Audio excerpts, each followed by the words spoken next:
Today we're going to multiply a two-digit number by a two-digit number with partial product method and area model. So we're going to multiply 26 times 47. We know with area model that we are going to draw a box that has 4 boxes for our two-digit number and our other two-digit number.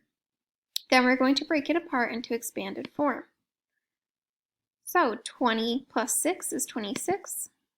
We're going to do the same thing with partial product. Then 40 plus 7 is 47. We're going to do that same thing with partial product, but instead we will stack them up with their place values lined up. Then we know for the area model we are going to bring our numbers down, and we are going to bring our numbers over.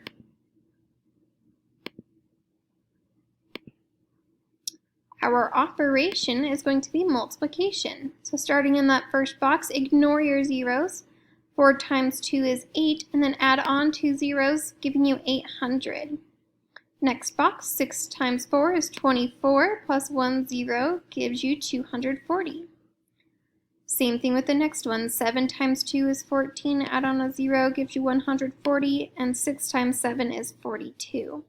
Now let's compare that to the partial product method. We know that we're going to start multiplying in the ones place. So we will multiply 7 times 6, just like we did over here.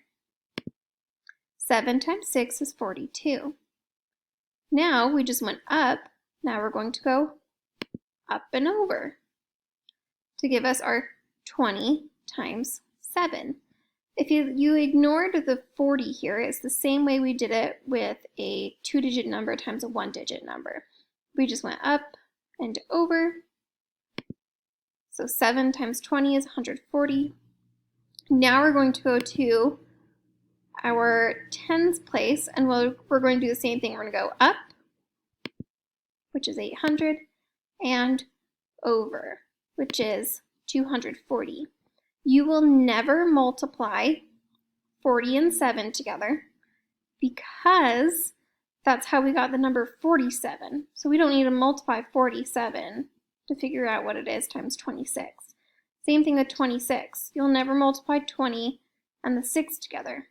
So it's always good to remember you go up, and then up and over, up, up and over. And drawing the circles really helps.